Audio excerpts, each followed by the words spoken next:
안녕하세요. 2019년 1월 2일입니다. 어제 신정 연휴는, 신정 휴일은 잘 보내셨는지요? 저도 이렇게 집에서 쉬면서 또 점심에는 팥죽을 사 먹었어요. 떡국을 먹어야 되는데 저는 팥죽을 먹었습니다. 새알 팥죽이라고 맛있게 먹었어요. 아직 낯설지요? 2019년이라는 게. 저도 낯설어요. 며칠 이제 지나야 좀 익숙해질 것 같은데, 오늘은 거의가 다 이제 뭐 직장들은 시무식 할 거고요.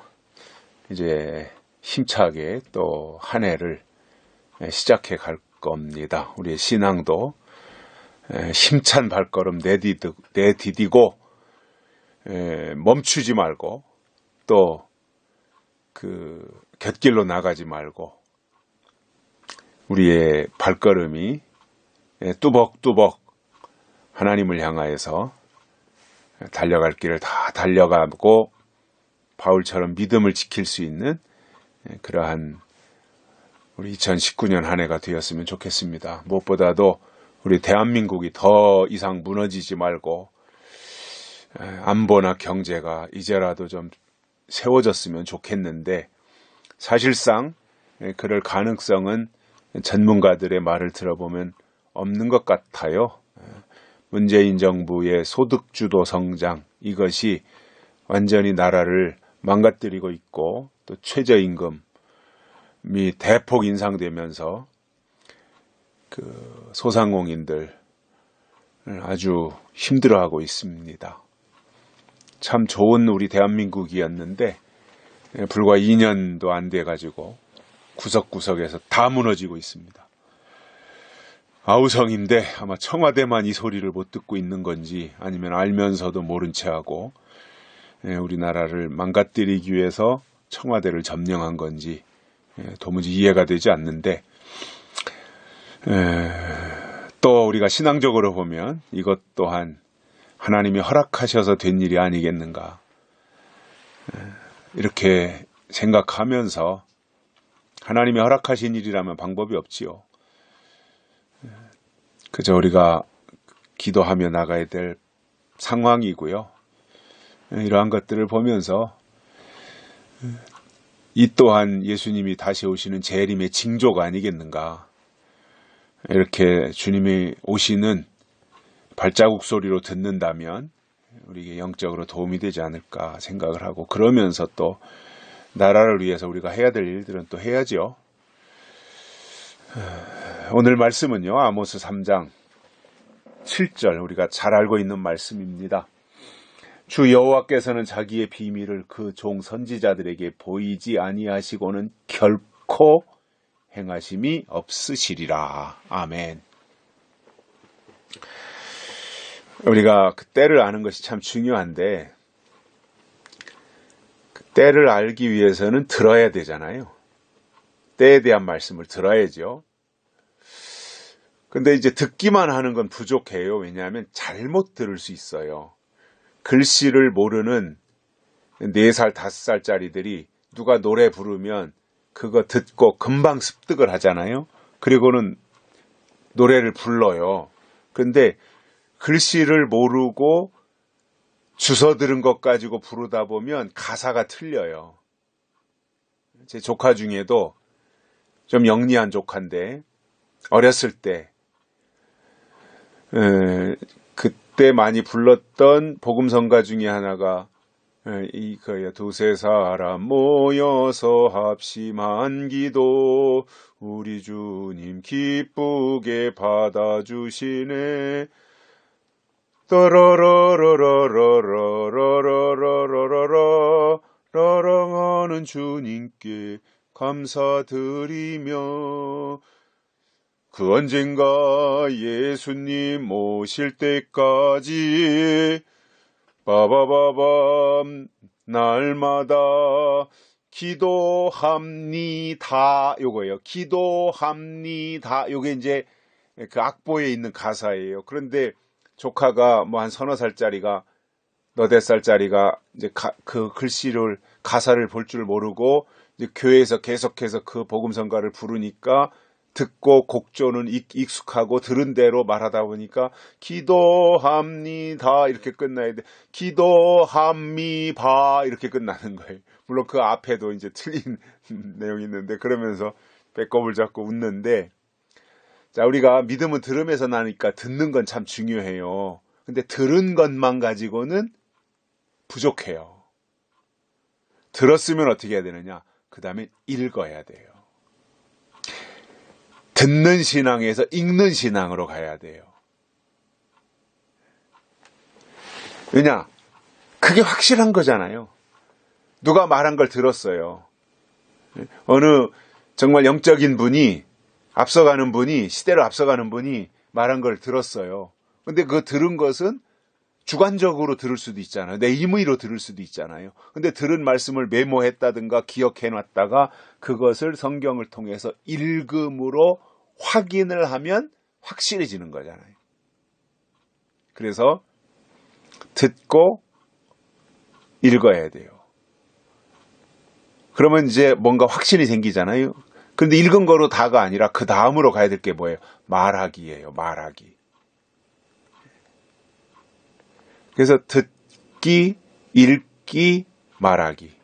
그리고 더 나간다면 쓰기가 되는 거죠. 쓰기. 근데 이렇게 그것을 보면 사실상 귀로 듣는 것이 제일 쉬운 거예요. 듣기만 하면 되잖아요. 귀로 듣는 것이 제일 쉬운 겁니다.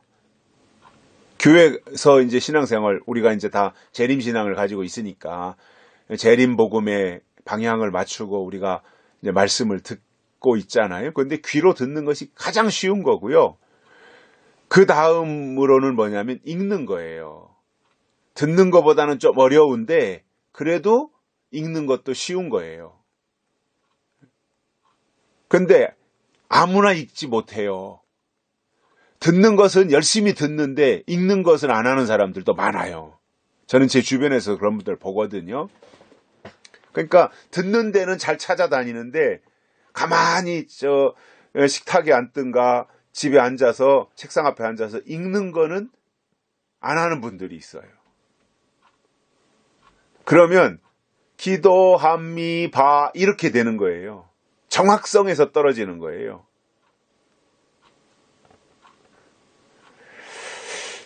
그러면 어려운 게 뭐냐면 듣는 게 제일 쉬운 거고 그 다음이 읽는 거고 어려운 게 뭐냐면 말하는 거예요. 말하는 거. 이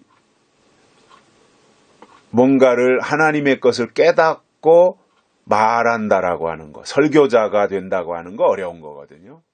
왜냐하면 이게 통달해야 말할 수 있는 거지 부분적으로 아는 것을 가지고는 포괄적으로 말하기가 쉽지 않거든요. 그래서 이게 이제 뭐 우리가 주일 예배나 진리축제나 어떠한 사경회나 이런 거를 통해서 이제 그때그때마다 주시는 말씀들이 보석처럼 내 안에 오잖아요. 그것도 그냥 귀로만 건성 넣는 것이 아니라 중심으로 들으면 그 말씀들이 내 안에 착착착착 이렇게 쌓이지 않습니까? 그래 구슬이 서말이라도 꿰어야 보배라고 하는 것처럼 이렇게 내 안에 이렇게 들은 말씀들, 그러면서 들은 말씀들을 확인하면서 읽다 보면 그 말씀들이 내 안에서 축적이 되어져요. 그러면 어느 날 이것이 연결이 되어져요. 듣고 읽은 말씀들이 연결이 되어져요. 그러면 그때부터는 말하는 데 있어서 부분을 가지고도 말할 수 있고 포괄적으로도 말할 수 있어요. 그러니까 부분으로 말할 때도 진리여야 되고 포괄적으로 말할 때도 진리여야 돼요. 즉 부분을 말할 때도 맞아야 되고 전체를 말할 때도 맞아야 돼요. 부분을 말할 때는 맞았는데 전체를 갖고 보니까 헷갈려가지고 혼동스러워서 잘 모르겠다, 틀렸다. 그건 잘못된 거예요. 부분도 옳아야 되고 전체도 옳아야 되는 거예요. 그러니까 어떻게 해야 돼요? 우리 신앙이 그만큼 폭넓어져야 되는 거죠. 그러기 위해서는 듣고 읽고 이것을 계속해서 하다 보면 그 말씀들이, 그런데 이게 어떤 사람들은요 진리를 사모는 하는데 귀로만 건성 듣는 사람들이 있어요. 그 사람들은 마음속에 이것이 꿰지지가 않아요. 그러면 보화가 되지 못하는 거예요. 보석이 되지 못하는 거예요. 그러니까 이왕 듣는 거 정말 이 집중해서 듣고요. 들은 말씀들 시간 내서 바쁘더라도 성경을 펴놓고 확인을 하고 또 연결되는 말씀들을 찾아보고 그러면 그게 다 내 안에서 이렇게 폭넓은 게 되는 거예요. 포괄적인 게 되는 거예요. 그래서 중요한 것은 폭넓게 하나님에 대해서 폭넓게 진리에 대해서 포괄적으로 알고 포괄적으로 아는 것 속에서 부분으로 들어가서 어떤 부분을 꺼내가지고 설명한다. 그러면 맞는 거잖아요. 산을 보고 그리고 그 안에 있는 나무 한 그루를 가져가서 그 나무를 설명하면 맞아요. 근데 나무 한 그루를 봤다고 해서 그 사람이 산을 본 건 아니잖아요. 산을 본 사람이 나무를 설명하는 건 맞아요. 여기에는 소나무도 있고 칡덩쿨도 있고 이러한 그 뽕나무도 있고 이렇게 설명할 수 있잖아요. 그리고 이 소나무는 붉은 적송이냐 아니면 리기다 소나무냐 이런 것들을 다 설명할 수 있잖아요. 그러니까 산을 보고 나무를 말하는 사람은 맞아요. 그게. 근데 나무 한 그루 보고 그 숲을 설명할 수는 없는 거거든요. 그래서 우리가 듣는 신앙에서 읽는 신앙으로 가야 되고요. 읽는 신앙에서 말하는 신앙으로 가야 돼요. 이게 전도자예요. 결국은 전도는 우리가 말로 하는 거잖아요. 그러니까 이게 통일성이 있어야 돼요. 여기 가서 들은 말 저기 가서 들은 말 짬뽕이 되면 자기도 헷갈려요.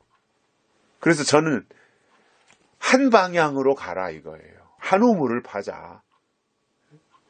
우리가 우리의 말씀을 큐티든 주일이든 진리축제든 이렇게 방향을 정하고 이 말씀을 듣잖아요. 그러면 이 방향으로 가야 뭔가 그 속에서 통일이 돼요. 통일. 근데 어떤 사람들은 여기에서 좋은 말씀 취하고 또 딴 데 가서 또 거기 나름대로 또 거기서 좋은 것을 취한다고 하는데 그거는 잡탕이 되는 거예요. 절대 그 속에 하나님의 뜻이 통일이 되거나 하나님의 뜻이 연합이 되거나 하나님의 뜻이 포괄적으로 폭넓어지지 않아요. 그거는 절대로 그럴 수 없어요. 그래서 말씀의 방향은 하나를 붙잡고 가야 돼요. 박상호 목사님의 맥이다. 그러면 박상호 목사님의 맥을 잡고 그 방향으로 가면 그 안에서 풍성을 누릴 수가 있어요. 신천지의 맥 틀렸지만 신천지의 맥이다 그러면은 신천지의 맥을 잡고 가야 돼요. 근데 박상호 목사님의 맥도 잡고 신천지의 맥도 잡는다. 양다리 걸쳤다. 이건 죽도 밥도 안 되는 거예요. 요즘 또 그 계시록 하는 분들이 계시잖아요. 이광복 목사님도 계시록 하시고 그분은 그래도 어떤 역사성과 성경 본문을 가지고 하니까 지식적으로 계시록을 알아가는 데는 유익한 부분이 있어요. 왜냐? 충분히 어떤 배경 설명을 잘 해주기 때문에. 그런데 또 요즘에 계시록 하는 새일교회 그 계통 가운데 문재선 목사라는 분이 계시록 하는데 거기는 그 박상원 목사님의 맥과는 전혀 다른 데거든요. 거기는 그 666이나 짐승이나 마지막 때 나타날 적그리스도 이런 것들을 다 공산주의로 해석을 하니까요. 우리와는 방향이 전혀 다른데요. 근데 예를 들어서 어떤 사람이 여기 와서 박상원 목사님의 맥의 말씀을 듣고 또 다음 날은 문재선 목사한테 가서 말씀 듣고 또 다음 날은 저 이만희한테 가서 말씀을 듣고 또 다음 날은 여호와 증인에 가서 말씀을 듣고 그러면은 그 사람이 자기가 볼 때는 이 사람은 여기에 가서 한 군데서만 말씀을 듣는데 자기는 일주일이면 3군데 4군데 가서 말씀을 들으니까 자기가 저 사람보다 훨씬 더 폭넓은 성경 지식을 가지고 있을 거라고 생각하잖아요. 절대 그렇지 않습니다. 영은 그렇지 않아요. 영의 세계라는 것은. 영은요. 한 방향으로 가는 거예요. 제가 이런 부분들은 기회가 되면 강조하는데, 아마 제 말을 잘 귀담아 들으시는 것이 좋을 거예요. 지금은 이 자기의 믿음을 스스로 지켜야 될 때거든요. 왜냐하면 미혹하는 역사가 너무 많아요. 미혹은 어디서 닥칠지 몰라요. 나 자신을 지키기에도 힘든데 내가 미혹의 소굴로 찾아간다? 이거는 자기를 지킬 수 없는 거죠. 적에게 간과 쓸개를 다 빼주겠다는 얘기죠, 그거는. 그리고 어떻게 영혼을 지키겠어요? 자기 영혼을 어떻게 지키겠어요? 그래서 저는 방향을 하나로 잡고 가라 이거예요. 한 방향. 박상호 목사님의 영맥을 잡기를 원하면 박상호 목사님의 영맥을 잡고 그 방향으로 가고 나머지는 그냥 다 이렇게 포기하고 어쩌다 뭐 누구 기회가 돼서 누가 어디서 무슨 좋은 말씀을 한다더라 한번 가볼까 해서 손잡고 가서 보고 비교를 하는 거죠. 이 기준이 박상호 목사님의 이 영맥이 기준이 되어서 딱 보면 분별이 되거든요. 딱딱딱. 아, 이건 우리와 비슷하구나. 이건 틀리구나. 아, 이거는 저 문제선 쪽이구나. 아, 이것은 신천지 쪽이구나. 이렇게 다 분별이 되게 돼 있단 말이에요. 그래서 그런 부분들에 대해서 어떤 자기 기준이 있어야 되는데 자기 기준이라고 하는 것은요. 이것저것 짬뽕 되면 기준은 없어지는 거예요. 그래서 저는 위에서 말씀을 드립니다. 한 방향으로 가십시오.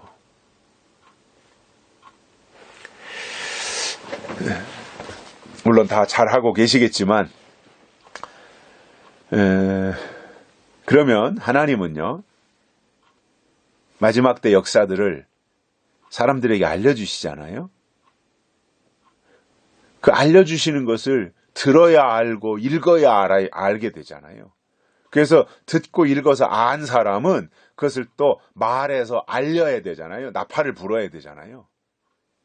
그래서 더 많은 사람들이 들을 수 있는 기회를 제공해 줘야 되는 것이 또한 책임이거든요. 그래서 하나님은 하나님의 일을 하실 때 반드시 그 하나님의 비밀을 그 선지자들에게 보이시고 행한다는 거예요. 보이지 않고는 결코 행하지 않는다는 거예요. 보여주시고 나서 알려주시고 나서 행하신다는 거예요. 그래서 하나님이 자기의 비밀을 나타내실 때 그 비밀을 먼저 듣고 먼저 깨닫는 게 은혜고 그게 복이에요. 예수님이 오시기 전에 예수님이 오실 것이다. 세례 요한이 먼저 와서 내 뒤에 오실 분이 이런 분이 오신다. 나는 그분의 신발끈도 감당치 못하겠다. 그분이 오시면 이런 일들을 하실 것이다. 나는 물로 세례를 주지만 그분이 오시면 성령으로 세례를 줄 것이다. 이러한 말을 세례 요한이 다 했거든요. 그런데 그 소리를 세례 요한이 다 전하고 다녔는데 듣는 사람들은 몇 명 안 됐어요. 귀담아 듣는 사람들은. 건성이야 들었겠지만 들리니까. 귀담아 듣는 사람들은 베드로, 안드레, 야고보 이런 사람들이에요.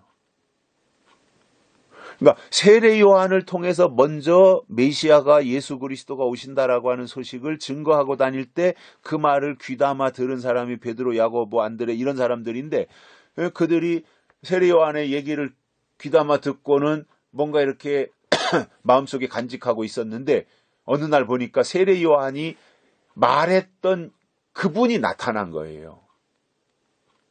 그러니까 이게 듣는 게 복이라니까요. 잘 들으면 보여요, 그때 가서. 근데 듣지 않은 사람은 내 코앞에 나타나도 몰라요. 그래서 세례 요한을 통해서 메시아가 오실 것에 대한 말씀을 들은 사람들이 예수님이 오시니까 그 예수님을 영접하고 그 예수님의 제자가 됐던 거예요. 이게 비밀을 먼저 알려주시는 거예요. 먼저 말씀이 오시고 실체가 나타나는 거예요. 말씀이 올 때 그 말씀을 받아들이는 자는 실상이 나타날 때 실상도 받아들이게 돼 있는 거예요. 근데 말씀을 거절하는 사람은 실상도 거절하는 거예요. 그래서 잘 들어야 돼요. 귀가 열리는 게 복입니다. 그래서 귀 있는 자는 성령이 교회들에게 하시는 말씀을 들을지어다. 계시록 2장 3장의 7교회에 그 말씀을 반복해서 하신 거예요. 즉 마지막 때 주시는 비밀의 말씀을 들을 줄 아는 영적 귀가 열리는 게 복인 거예요.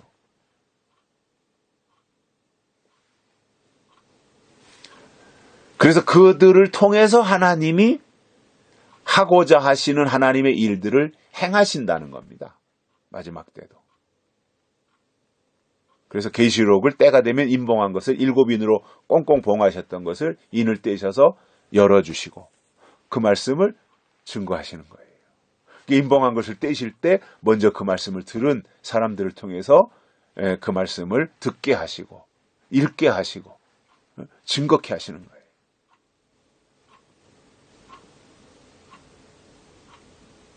그래서 성도들의 입장에서는 듣고 읽는 거예요. 듣고 읽는 거. 그런데 하나님의 일을 앞장서서 하는 사람들은 읽고 듣는 거예요. 계시록 1장 3절에 나오잖아요. 이 예언의 말씀을 읽는 자, 듣는 자, 그 가운데 기록하는 지키는 자들 복이 있다. 이게 순서라는 거죠. 그래서 처음은 듣고 읽고 말하고 쓰고 지키고 이렇게 가는 거예요. 그런데 이제 이것이 어느 정도의 그 기초가 잡혀서 하나님의 일에 사용되는 종의 자리에 가면 그때부터는 읽어야 돼요. 그리고 말해야 돼요. 그리고 써야 돼요. 책 같은 거 만들고 써야 돼요. 그리고 행하는 거죠. 그렇게 살아야지요.